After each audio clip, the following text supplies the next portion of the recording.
Tyrion Lannister had always prided himself on his wits, his capacity to see the truth that others so desperately tried to hide.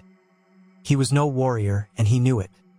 He would never be the shining knight whom the bards would celebrate in the songs, or the fearsome warrior who cleaved through foes in the heat of battle. His skill lay in navigating minds, reading secret motives like one might study an ancient tome in the depths of the Red Keep's library. In another life, in another telling of the story, Tyrion might have drifted away from his family's toxic love. He might have set forth to claim his own destiny beyond the bonds of House Lannister. But in this version of events, he remained loyal, at least outwardly, and on the surface, in hopes that his cunning would secure him a place of power and safety. It was the only way to protect himself from his father's scorn and his sister's malice. Remain close, remain steadfast, and learn to use them as much as they used him. From the moment he was old enough to speak, Tyrion realized that Cersei in particular saw him as little more than the family's cursed dwarf, an aberration, an abomination. Tywin's contempt was not so personal as it was strategic. The Lord of Casterly Rock was a man who wanted everything to align perfectly for the good of the house. Tyrion was an unpredictable piece upon the board, disliked by the common folk, ridiculed behind closed doors, and overshadowed by his siblings' beauty and martial prowess. And yet Tyrion was a Lannister, with a mind sharper than the sword Jaime wielded so deftly, sharper even, some said, than Tywin's own. The key to survival in the Red Keep, Tyrion often reflected, was not to stand aside from the sprawl of snakes and daggers that slithered in every corridor. It was to know precisely where to step, which serpent to placate, and which to set upon an unwitting enemy. The naive might suppose leaving King's Landing, avoiding the intrigues entirely, would be the best route. But Tyrion calculated differently.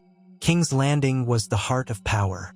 His father Tywin stood behind the throne, invisible to most, but present in every decision made by King Joffrey.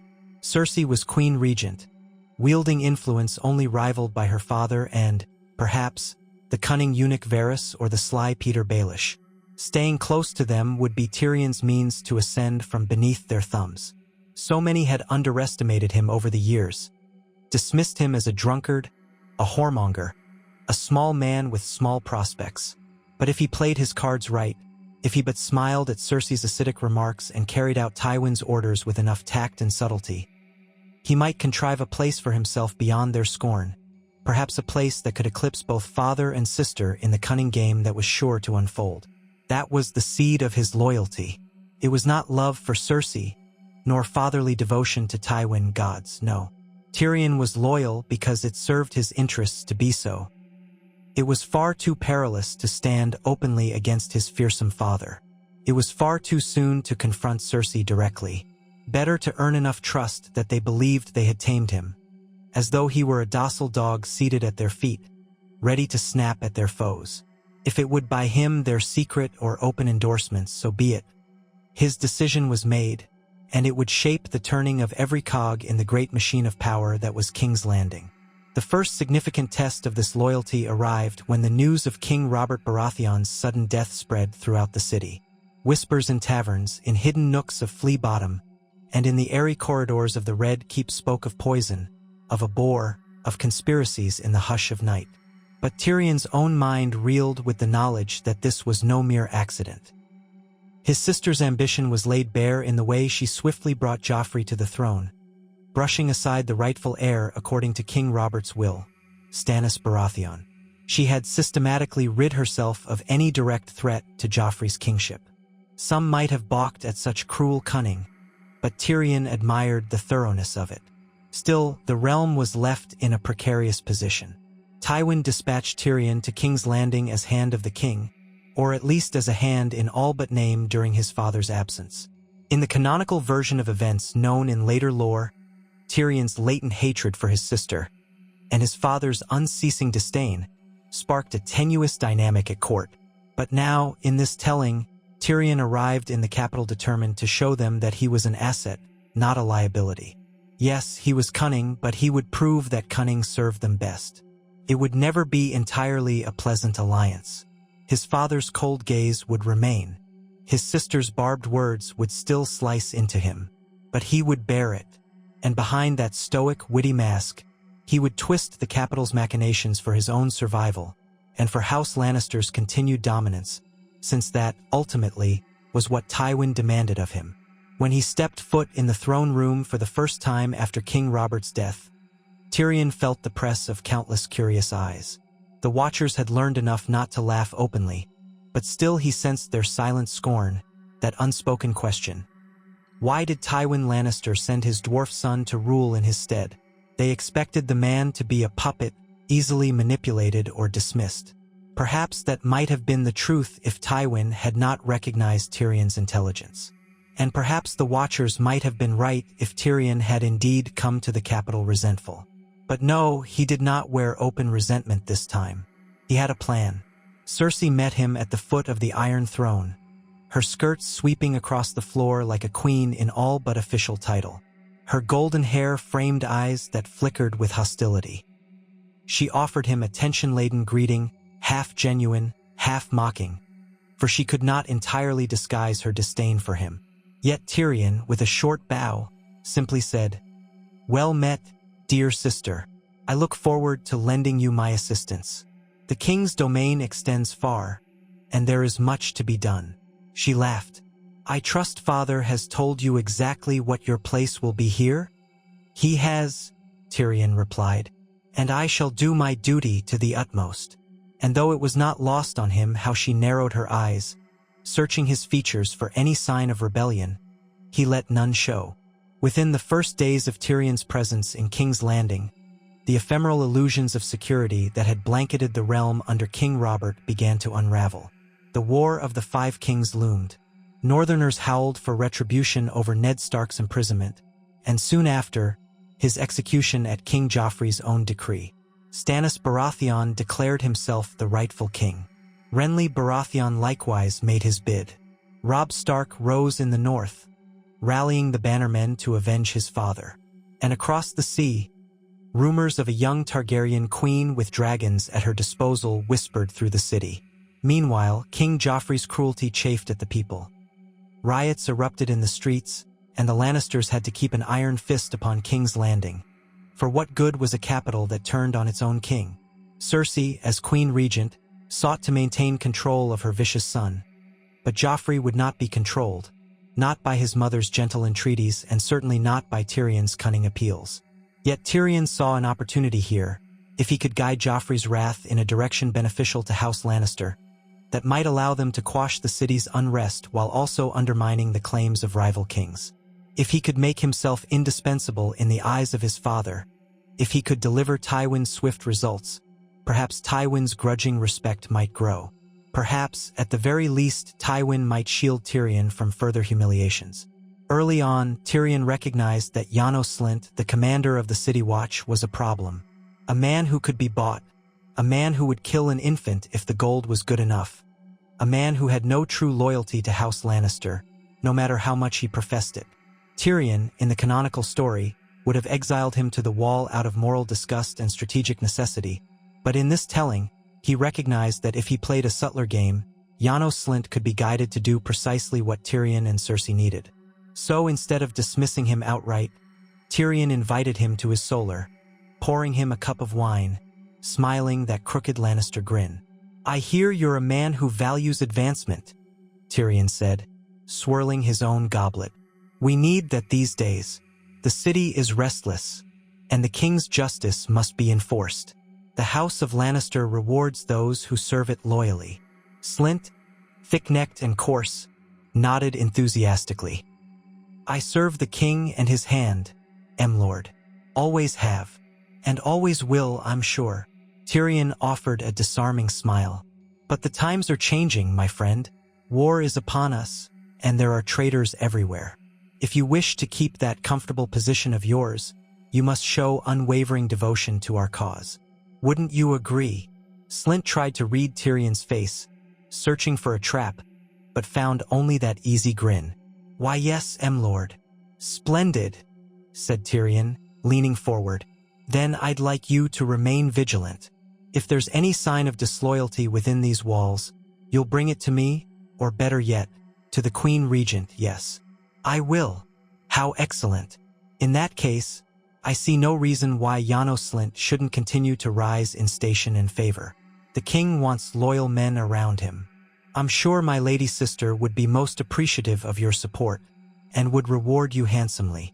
You have always been a man who knows how to spot opportunity, Janos. I can see that in you. Slynt's chest puffed. He bowed repeatedly, swearing anew that he would serve House Lannister until his final breath. Tyrion did not doubt that the man's loyalty was as thin as parchment, but for now it was useful enough. Slynt would do as commanded, eliminate potential threats in the city, and keep the gold cloaks in line. Meanwhile, Tyrion would feed his father regular reports, carefully curated to highlight his own competence and loyalty. Cersei, however, was not so easily appeased. She did not trust Tyrion. She never had, and she likely never would. But she recognized something different about him these days. He was not openly defiant as she had expected. He was not scheming to see Joffrey unseated or to steal influence, at least not in any obvious sense. He brought her small gifts of intelligence, clues about potential conspirators or spies in the capital. He offered, with surprising calm, to help Joffrey select new members of the Kingsguard, men that could be relied on for brutality when required, but also for steadfast obedience. She tested him once, inviting him to a private dinner in her solar, telling him about a rumor that a certain singer was composing ballads about the king's monstrous cruelty. In the past, Tyrion might have offered a sarcastic retort, pointed out that Joffrey was monstrous, or slyly tried to defend the singer's right to free expression. But now he only raised an eyebrow and said, "If the king wishes to be seen as merciful, we can handle this quietly. Have the singer's tongue removed under the cover of night, and let him live long enough to warn other composers of how dangerous mocking his grace can be."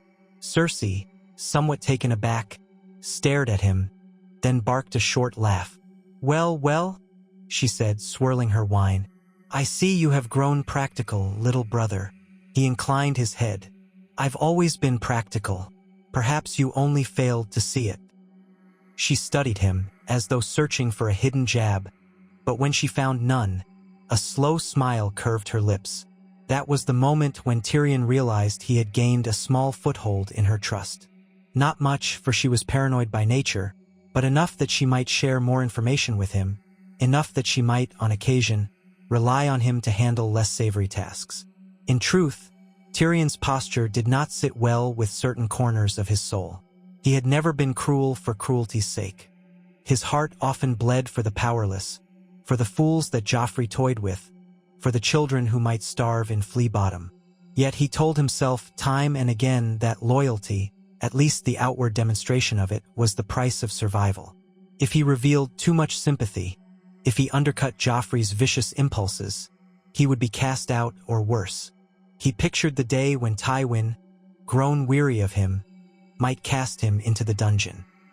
He recalled how easily, in many matters, his father would discard him.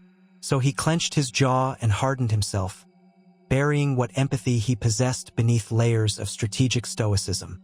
When news of Robb Stark's victories in the field began to reach the capital, panic swept the court. Robb had captured Jaime Lannister, and Tywin Lannister was forced to scramble to gather his armies, to respond to the new Wolf King of the North.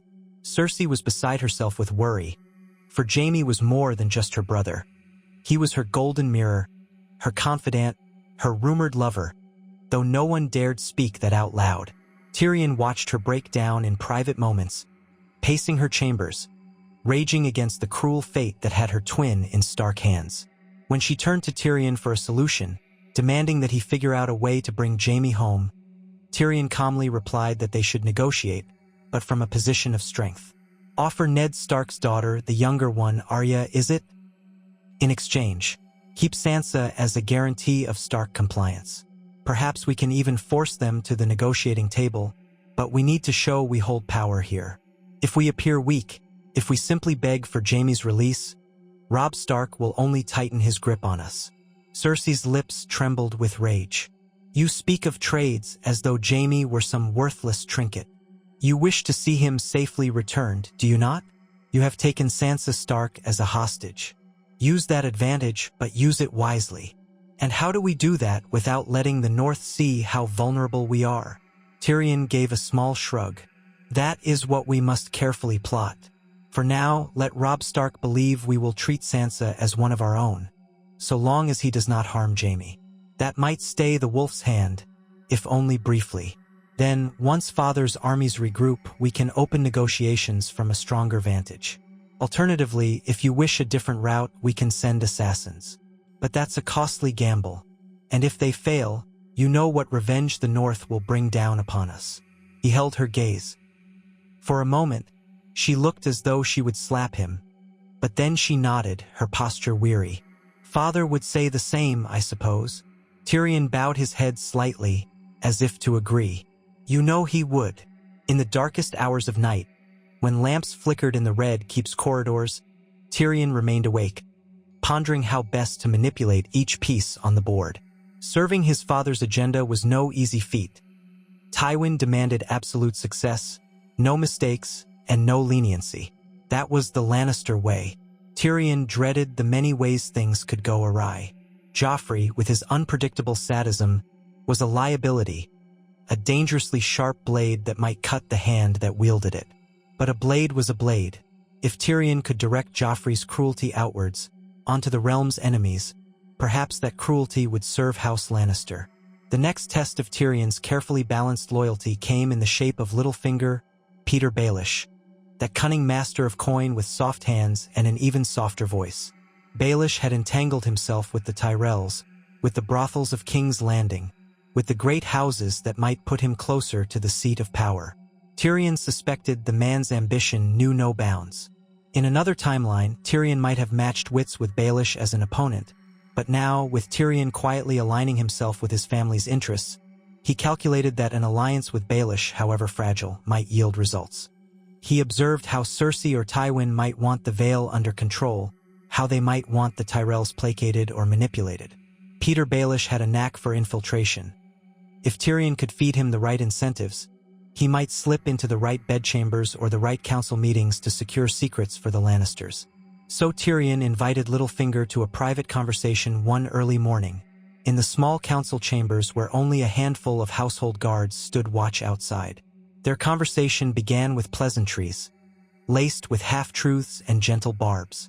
Baelish smiled like a cat as he took a seat. "My Lord Tyrion, always a pleasure. What matter so early?" "Just a small proposition," Tyrion replied, swirling a cup of watered wine. He intentionally avoided the richer vintage, not wishing his senses dulled. "I hear you've developed quite the relationship with the Tyrells since Renly's unfortunate demise. Marjorie is a clever girl, so they say. And Loras, well, everyone knows of his reputation. They are an interesting family, the Tyrells," Baelish acknowledged with a coy tilt of his head. "Wealth, ambition, beauty, all in abundance. Why, one might almost say they are second only to House Lannister in their resources and aspirations." Tyrion offered a faint smile. "Indeed, and they are not so hesitant to shift their alliances if they see benefit in it." Baelish's expression remained guarded. "A wise house keeps its options open, which is precisely why I called you here," Tyrion said. "House Lannister welcomes the Tyrells' support. They've shown it already, by forging an alliance through Joffrey's engagement to Marjorie. However, that alliance must be solidified if we are to stand against Stannis or the North or any other threat that might arise. My sister and father would like certain assurances." "Assurances can be quite costly," Baelish replied. "Coin is the least of our worries at the moment," Tyrion lied smoothly, as if the crown's coffers were not bleeding gold. "We can see to it that you remain in charge of the Master of Coin's duties, that you gain favor in certain circles that you covet. But we do want one thing in return." Baelish raised an eyebrow. "And what might that be?" "Information, of course," Tyrion said, leaning forward. "There are rumors swirling. Stannis is at Dragonstone, forging alliances. Varys hears certain whispers, and I suspect you hear them too. You have your own little birds, do you not? I want you to ensure that any news of potential uprisings or conspiracies in the capital reaches me, and only me, first." No more playing the field. If you remain faithful to House Lannister, we shall see you richly rewarded. And if I do not? Baelish's voice was breezy, but Tyrion caught the underlying tension. If you do not, Tyrion said softly, there will be consequences for you and your investments. Consequences that might make you wish you had never set foot in the Red Keep. The two men locked gazes. Then Baelish chuckled lightly, crossing his legs with an air of casual amusement. My dear Tyrion, you certainly have a talent for threats, but very well. If it is loyalty you seek, loyalty I can promise, for the right price. Tyrion forced a grin. You'll find your price met, so long as your part is played to perfection. And so a tenuous understanding was struck. Littlefinger would feed Tyrion and, by extension, House Lannister, the knowledge they needed to crush any hidden foes. In return, Tyrion would ensure that Baelish advanced in station, or at least did not lose the privileges he had already amassed. To keep this arrangement stable, Tyrion had to hide it from Varys, who prided himself on being the primary purveyor of secrets at court. Now Tyrion found himself juggling multiple webs. Cersei's demands, Tywin's overarching strategy, Joffrey's unpredictable ire, Baelish's shadowy dealings, Slynt's brutal efficiency, and the general unrest among the common folk. Tyrion spent hours in council meetings, quietly guiding decisions that might appear to serve only the Lannister cause, but that also, in a more personal sense, tightened his own control. He learned how to maintain the semblance of subservience while discreetly shaping outcomes. Whenever Tywin wrote from Harrenhal or the field, demanding explanations for a missed opportunity or a bungled initiative, Tyrion answered with carefully measured words, making it appear that all was going according to Tywin's master plan. He knew how to turn blame away from himself, occasionally allowing incompetent fools like Pycelle or Slynt to take the fall, occasionally letting Cersei crow about some minor success so she would remain satisfied. As time wore on, a shift took place in the city. People recognized Tyrion as a fixture in the Red Keep, Cersei's second in command, or so they whispered. He was the hand's stand-in, especially when Tywin was away. The small folk might have disliked him by default for being a Lannister, but they also saw him handle certain grievances swiftly. A baker complaining about the city watch's corruption found that the bribe-taking guards suddenly faced harsh discipline. A handful of gold cloaks who harassed a butcher's daughter in Flea Bottom found themselves quietly reassigned to the front lines of the war. Tyrion could not fix the city's many problems, but he could manipulate small gestures that built him a tenuous reputation as someone who might show mercy when it did not conflict with Lannister interests. Of course, if showing mercy did conflict with those interests, Tyrion was prepared to be as ruthless as necessary. That he did so from behind a carefully constructed mask only added to the rumors swirling around him. Meanwhile, Sansa Stark, prisoner-turned-ward, lived under the same roof, suffering Joffrey's torments. Tyrion often observed her in the throne room, stiff-backed and trying to hide her tears, trying to play the role of the dutiful, adoring betrothed to the king. She knew that if she displeased Joffrey, more humiliation would follow. In another time and place, Tyrion might have offered her small kindnesses, small words of comfort. But here, in the version of events where his loyalty lay staunchly with House Lannister, he did not openly come to her aid. He did not stand up for her in public. He recognized that Joffrey enjoyed her fear. To undercut that enjoyment would be to risk Joffrey's anger, and, worse, Cersei's disfavor. Instead, Tyrion offered quiet words of sympathy only when no one else was listening, occasionally sending her a discreet gift, a book, a new cloak, delivered by a servant who said nothing of its origin. He could not save her from Joffrey, but neither did he wish to add to her torments. A small part of him ached for her predicament, but loyalty, in this instance, demanded he do nothing more than watch. Then came the night of Blackwater. Stannis' fleet arrived upon the Blackwater Bay, a fiery threat to King's Landing. The city shuddered in terror. If Stannis breached the gates, he would take the throne by force, and all of House Lannister's careful machinations would crumble. Tyrion's father was still massing forces inland, leaving the city to rely largely on Tyrion's cunning for its immediate defense. Cersei holed up in Maegor's holdfast with Tommen, refusing to stand in the thick of the fray. Joffrey, forced by public expectation to appear at the battlements, wavered and grew pale at the sight of the imposing navy. It was Tyrion who orchestrated the wildfire plot, ensuring the pyromancers had set their deadly substance in the bay. In another timeline, he orchestrated that plan with half a mind to protect the city regardless of what it might cost him. But now, in his total loyalty to House Lannister, there was a grim relish in how thoroughly the wildfire would destroy Stannis' men. No half measures. The destruction would be complete. That single, massive wildfire explosion would do more than incinerate ships and men. It would serve as a warning to any who dared challenge the might of the lion in its den. The green fire erupted across the bay, the screams of burning men reaching the shores, echoing in the night.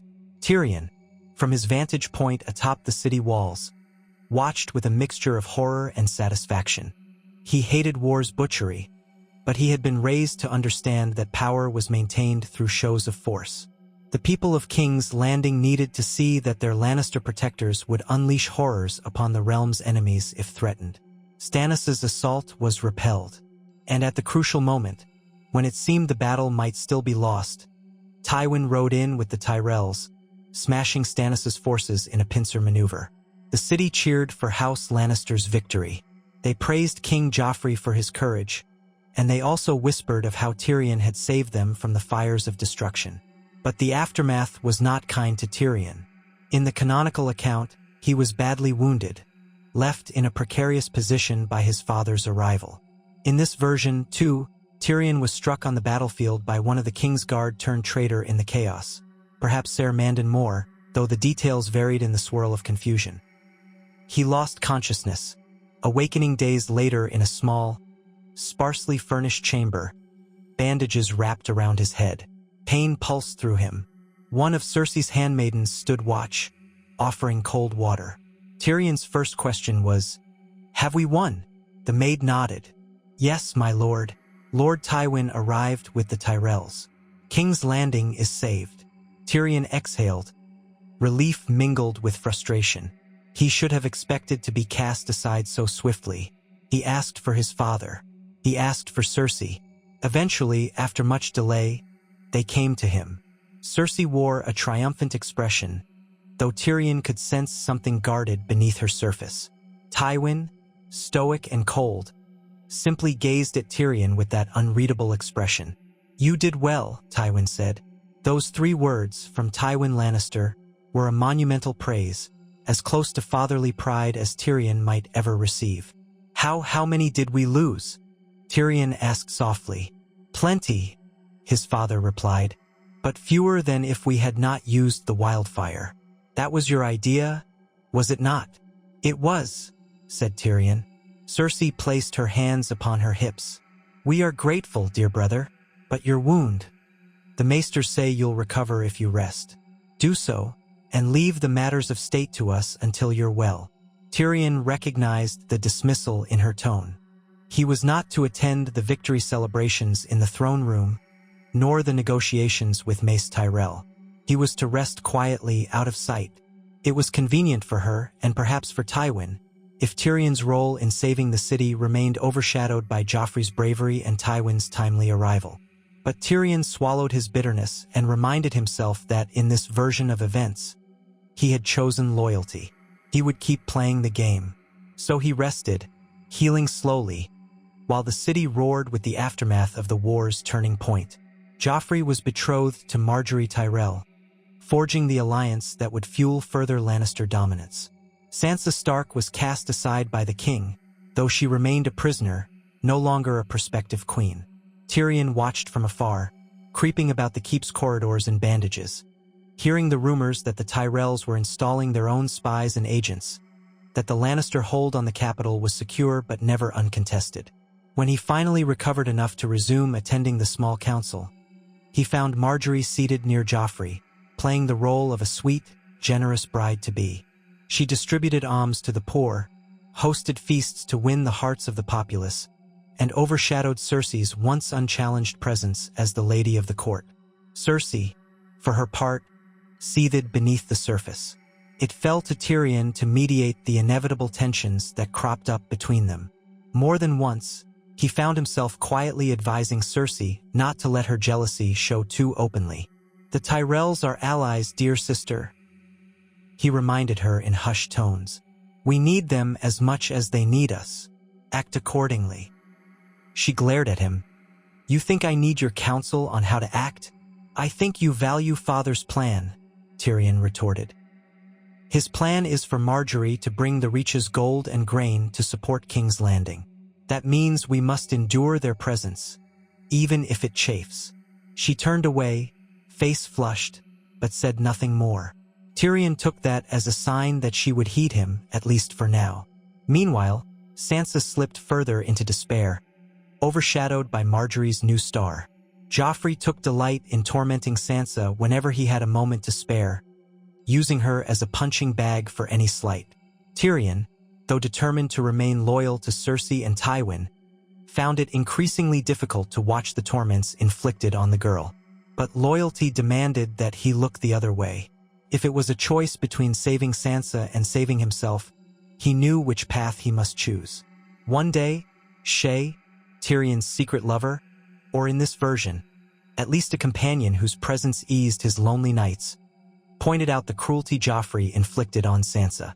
"You just watch," Shae said quietly in Tyrion's chambers, after seeing Sansa's bruised arms. "You stand by and let it happen?" He looked away. "What would you have me do?" Shae's eyes glittered with anger. "If you have no power to help her, what good is your place at court?" He felt stung by her remark, but also knew she had a point. He rationalized it to himself. To intervene might bring Cersei's wrath or Joffrey's ire, and that, in turn, might cost him what little ground he had gained. So he simply clenched his fists and said nothing. Shae left him with a look of disappointment that haunted him for days. At times, Tyrion wondered if he had made the right choice in deciding to remain steadfastly loyal to House Lannister. Without that choice, he might have found ways to hamper Joffrey, to mitigate the cruelty, to orchestrate a kinder fate for Sansa. But there was no turning back now. He had cast his die, and he would see it through to the end, no matter the moral cost. When winter threatened to descend upon the Seven Kingdoms, the small council began to receive troubling reports from the north. Whispers of undead whites beyond the wall, sightings of White Walkers. Most laughed it off as the ravings of wildlings or fools. But Tyrion's curiosity was piqued. He had once journeyed to the wall, had once looked out across the icy expanse. He knew enough to suspect that something was stirring out there. But Tywin dismissed the notion as irrelevant to the war at hand, and Cersei barely gave it a thought. Tyrion, caught between his own sense of wonder and his vow of loyalty, let the matter rest. The war raged on. Robb Stark gained victories but then suffered setbacks. The Red Wedding loomed in the future, its seeds planted by Tywin's cunning arrangement with Roose Bolton and Walder Frey.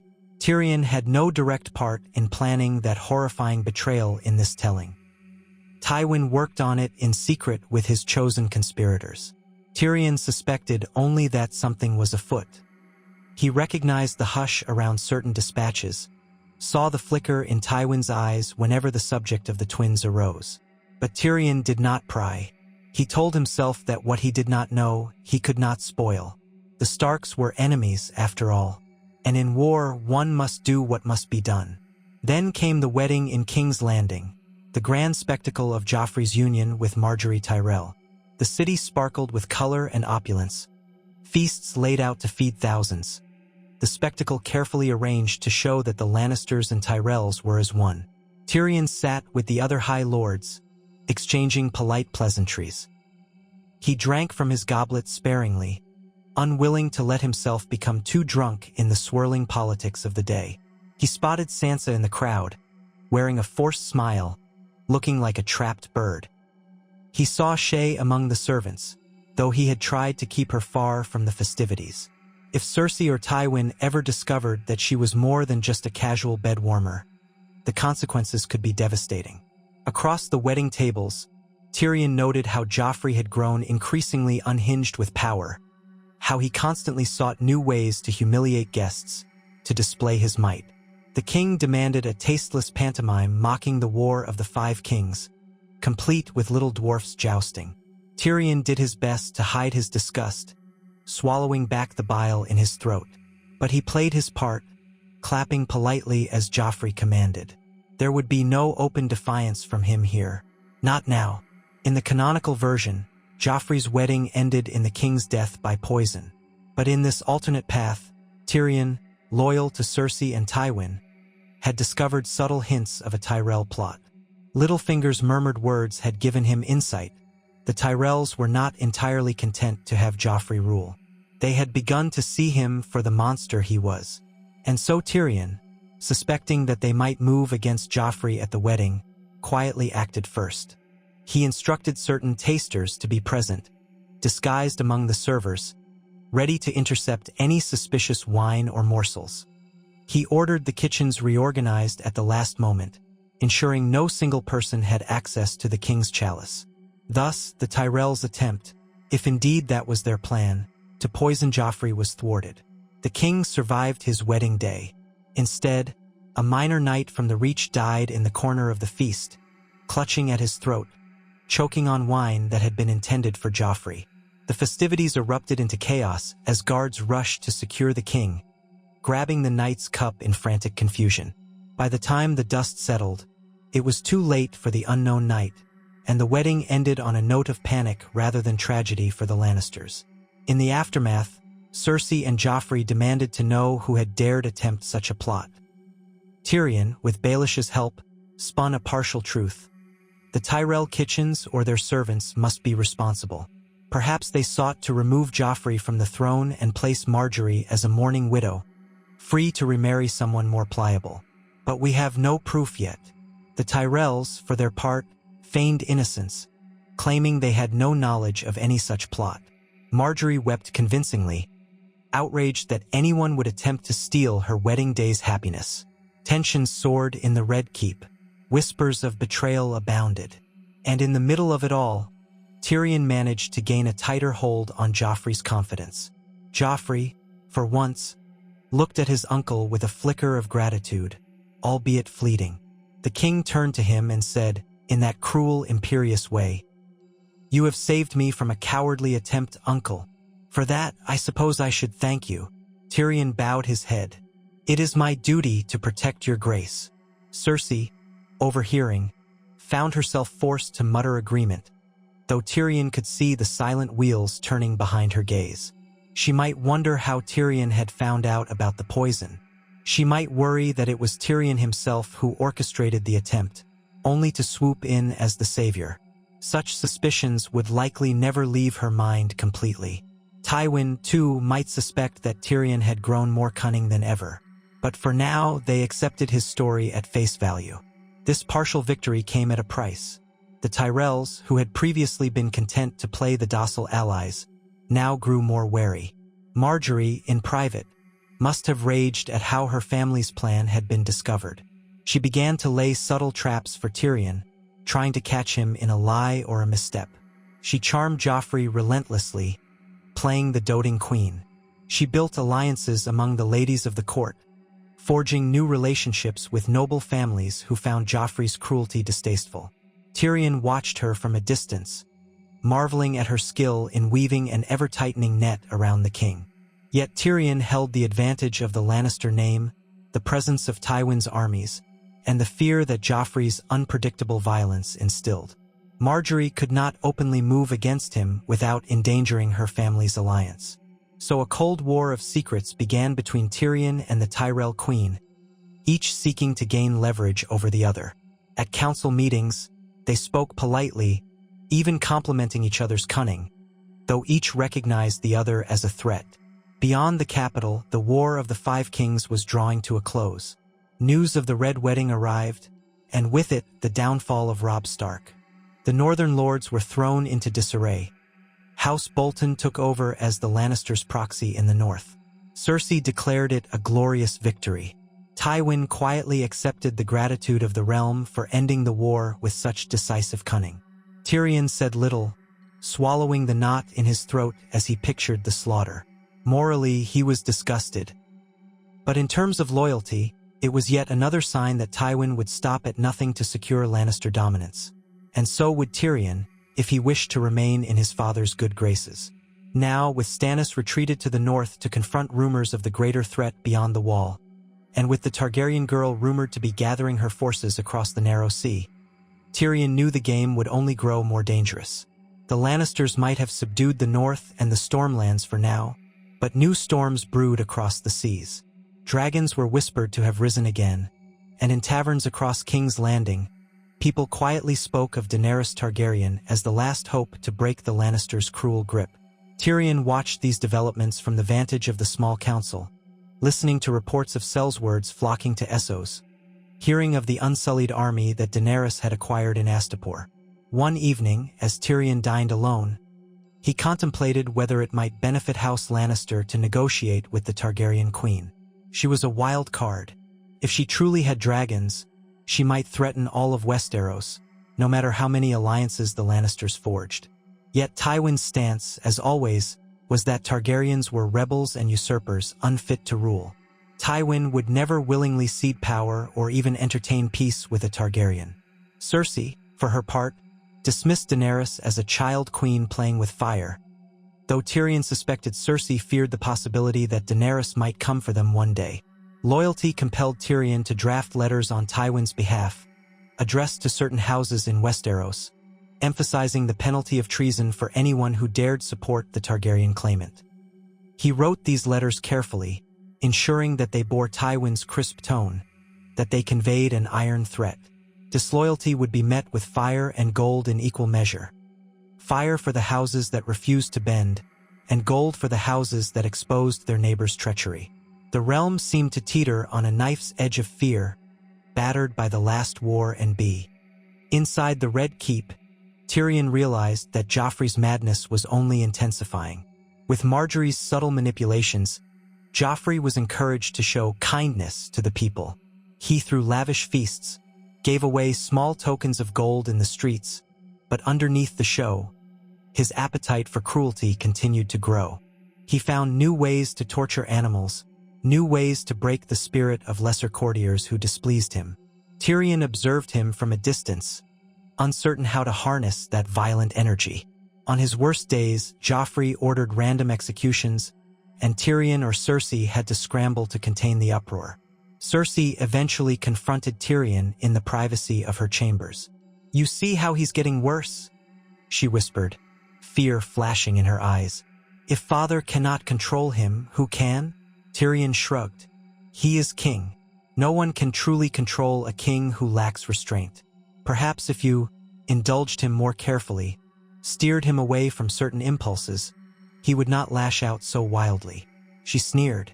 "Spare me your platitudes. He's a monster, Tyrion." A flicker of pain shot through him. "He is your son." She looked away, tears brimming. But look what he has become. Sometimes I wonder if..." She trailed off, then shook her head. "Never mind.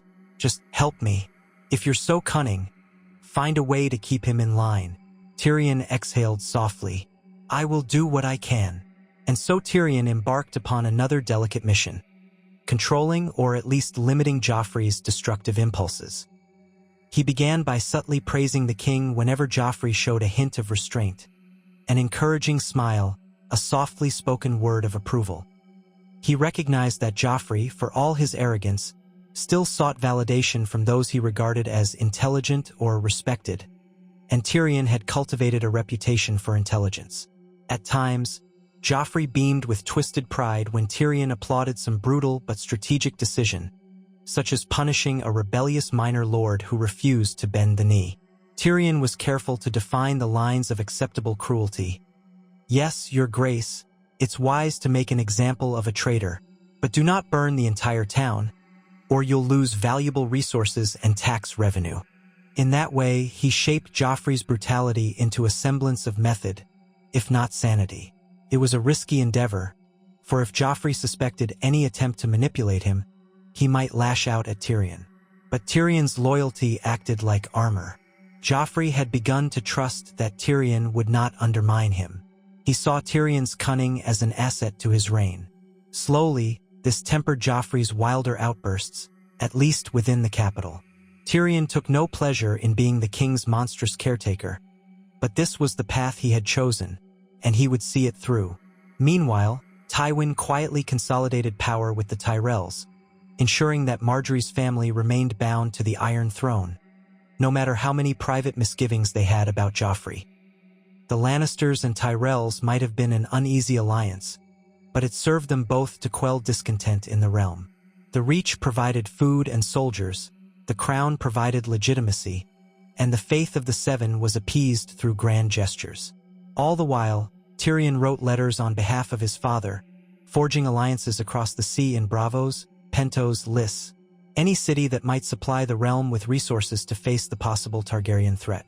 Over time, whispers that Daenerys Targaryen had conquered Slavers Bay reached the capital. She freed slaves, they said, gaining the devotion of thousands who followed her as Mysa. Her dragons grew in size, their flames scorching armies who dared oppose her. Some lords in Westeros began to question whether they should quietly send envoys to this Targaryen queen, just in case. Tyrion caught wind of these discussions through Baelish's network, and each time he made sure to quash them. He threatened the disloyal with immediate reprisal, ensuring no open support for Daenerys would take hold. Years might have passed in this tense equilibrium, with the Lannisters seated on the Iron Throne, Tywin as the true power behind Joffrey's rule, Cersei resentful but cooperative, Tyrion quietly pulling strings to keep them all from falling apart. But fate, or the gods, if they so existed, had other plans. The arrival of winter brought the undead threat closer to the forefront. Ravens from the Wall carried desperate pleas from the Night's Watch, warning that the White Walkers were on the move. In another telling, Tyrion might have been the one voice urging the Crown to respond, to send men and supplies. But in this version, his loyalty to Tywin's commands kept him from pushing too hard. Tywin insisted that the Night's Watch was exaggerating. They always asked for more men, more gold, more everything. Let the North deal with their own phantoms. So that was the official stance. The Lannisters, ironically, might have done better for the realm had Tyrion been allowed the moral freedom to act on what he suspected was true about the White Walkers. But loyalty demanded that he not openly contradict his father. With the capital's resources already stretched, with a new Targaryen threat looming, Tywin would not permit precious armies to be sent to the far north. Joffrey had no interest in such matters, and Cersei had grown weary of hearing about imaginary snow demons. Thus, when the first refugees from the north arrived, ragged and frostbitten, telling horrifying tales of the dead rising to kill the living, Tyrion found himself torn. On one hand, he wished to heed their warnings, to do something meaningful. On the other hand, House Lannister was poised to face Daenerys Targaryen eventually, and Tywin's order was clear. Focus on the living enemies, not children's stories. Tyrion, as he always had, chose the path of loyalty, writing up decrees to send a few scouts, perhaps, but no large contingent. He maintained the city's readiness for an invasion from the sea or from the south, not from the frozen lands beyond the wall. Meanwhile, far to the north, Jon Snow and the Night's Watch mustered what forces they could to hold back the White Walkers. A crisis of existential proportion brewed in the darkness of the winter storms. In the south, King's Landing carried on with its intrigues, its feasts, its petty rivalries. Tyrion recognized that they were all perched on the edge of a great precipice, but he no longer had the moral clarity or autonomy to change course. He was, in effect, an enabler of the Lannister will, however blind it might be to the realm's true needs. Tyrion's personal life grew bleaker, too. Cersei, ever suspicious, discovered Shae's presence in Tyrion's chambers one night. She did not publicly reveal Shae's existence, but she used it as a bargaining chip to keep Tyrion in line. "If you ever dare betray me or father, I will see that whore's head mounted on the walls," she whispered to Tyrion in private. "Don't doubt me for a moment." Tyrion's heart pounded with anger and fear, but he kept his face impassive. "I would never doubt you, dear sister." He redoubled his efforts to appear the perfect Lannister ally, covering the tracks of any slight indiscretions. Slowly, he became more and more isolated, for he could not risk confiding in anyone. Varys offered quiet counsel, hinting that alliances could shift, that perhaps even the Targaryen queen might be swayed if approached properly. But Tyrion, bound by his vow of loyalty, refused to consider such treason. So the web tightened around him, leaving him with fewer options and fewer illusions. All the while, King Joffrey's tyranny weighed upon the realm. People muttered that while Robert Baratheon had been a drunken fool, Joffrey was a sadistic demon. Taxes rose to pay for the crown's many debts. The Tyrell Alliance brought bread to the capital's markets, but that bread was distributed in ways that favored the Lannister supporters, further fostering resentment. Flea Bottom grew hungrier and angrier. Tyrion, behind the scenes, tried to mitigate the worst of it, ordering the distribution of leftover grain or coin, but it was never enough, and often his efforts were blocked by the self-interests of those around him. When Daenerys Targaryen finally set sail for Westeros, her 3 dragons grown to terrifying size, her armies of Unsullied and Dothraki fiercely loyal, Tyrion found himself at the center of a final reckoning. Tywin, too old and proud, refused any notion of negotiating with the last Targaryen. "We crushed the Targaryens once, we will do so again," he declared. Joffrey bragged that he would mount the Dragon Queen's head on a spike. Cersei smirked, though Tyrion detected a nervous tremor in her eyes. The Tyrells, their loyalty tested anew, debated behind closed doors whether to stand with the Lannisters or bend the knee to Daenerys. Tyrion watched the dragons approach from Blackwater Bay, their silhouettes dark against the setting sun. The city quaked in fear. Bells tolled. Archers manned the walls, but who could defend against the fury of dragons? Wildfire caches might still remain, but would it be enough to stop living flame that soared high above their defenses? Tyrion ascended to the top of the battlements, his heart pounding, as Daenerys' host arrayed outside the city. The Dothraki screeched war cries. The Unsullied stood in disciplined ranks. At their head was a white-haired queen astride a great black dragon, flanked by a green and a white dragon swirling overhead. Joffrey paced in a flurry of nervous energy, cursing at the archers, threatening to have them all killed if they did not take down the dragons immediately. Tywin stood silent, fists clenched at his sides. Cersei hovered nearby, her expression pale. Tyrion realized, in that moment, that the game was up. If Daenerys unleashed her dragons upon the city, countless lives would be lost, and there was no telling if House Lannister would survive. Yet his loyalty bound him to stand at Joffrey's side, to protect the family he had chosen to serve.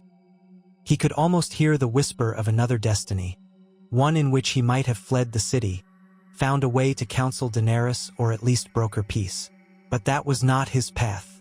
The Queen's voice, carried by some herald, echoed before the gates. Demands for the surrender of King's Landing, for the unconditional kneeling of House Lannister to the rightful Targaryen monarch. Joffrey spat. "She's not the rightful anything. Shoot her. Shoot her now." Arrows flew, but the dragons danced through the sky, their scales impervious to most shafts. Daenerys soared forward, and a roar of draconic fury shook the walls. Flames rained down upon the outlying towers, setting them ablaze. The city's defenders cried out in panic. Marjorie Tyrell, somewhere in the keep, likely wondered if she should flee, if she should turn cloak at the last moment. Tyrion grit his teeth as Joffrey began to shriek orders. "Bring the wildfire to the walls. Burn them all." The next moments descended into chaos. Men hoisted barrels of wildfire in a desperate attempt to set traps for the dragons. But Daenerys was cunning, sending the smaller dragons to harass from different angles while she circled high. She scorched pockets of the city's defenses, forcing the Lannister men to scramble. Tyrion himself ducked behind stone battlements, praying the flames would not reach him. Joffrey howled like a cornered animal. Tywin tried to rally archers, but the men were losing morale. The Tyrell banners might still wave on the walls, but many Tyrell soldiers had little desire to die for Joffrey's sake. And so King's Landing began to burn. The extent of that blaze, of that final confrontation, remains open to the historians of this alternate timeline. Some say that in the last moments, Tyrion attempted to negotiate a truce, stepping forward on the walls and shouting for Daenerys to hold her fire, offering to let her in if she spared the people. Others claim Tyrion used the last reserves of wildfire to ignite the bay and trap Daenerys' fleet. Still others insist that Tyrion recognized the city's doom, vanished into the subterranean tunnels beneath the Red Keep, and let the city burn as he fled. Yet the one unassailable truth was that Tyrion's decision to remain loyal to Tywin and Cersei had shaped all events leading to that day. The alliances, the manipulations, the quashing of any moral stands he might once have taken, all converged in the burning streets and the screams of the dying. Whether he survived or perished in the Dragonfire is ultimately a matter of which minstrel's ballad you choose to believe. Perhaps the story ends with him lying among the rubble, cursing the father and sister he had so faithfully served. Perhaps he slipped away onto a ship, sailing into the unknown, determined to start anew, freed at last from the burden of a loyalty that brought only ashes and ruin. But what is certain is that in this version of the tale, the imp did not turn against his family in time. He did not free Sansa or cast off Joffrey's tyranny. He did not thwart the Red Wedding, nor ally with Daenerys Targaryen, nor champion the cause of the living against the threat of the dead. He chose to serve his father, to protect his sister, and to manipulate the court from the inside. And in that choice lay all the tragedies and brutalities that followed, culminating in the dragon's fire that scorched the once proud city of King's Landing. In a final bitter twist of fate, Tyrion's cunning and devotion to House Lannister had ensured his father's will was done for many years, forging alliances through fear and gold, quashing rebellion with cunning and force. And yet, all his brilliant maneuvering had only delayed the inevitable. The moment the dragons arrived, the moment the realm was faced with a power greater than cunning or gold, everything was swept away in an inferno. The bells told the doom of the city, echoing across the burning skyline, and Tyrion Lannister's legacy, in that final reckoning, was that he had been the mind behind a monstrous reign, loyal to the last to a family name that was drowned in blood and fire. If ever a soul were to question the meaning of loyalty in the shadow of tyranny, they need only look to the small man who stood in the highest echelons of power and wonder if, in the end, he truly served anyone or anything beyond the destructive pride of House Lannister. The city burned, Daenerys Targaryen claimed her vengeance, and the imp's cunning manipulations, once so carefully woven, were consumed in dragon flame. Whether he survived or not, history would record that Tyrion Lannister, the dwarf with the brilliant mind, had bound himself too firmly to a cause doomed by arrogance, cruelty, and fate.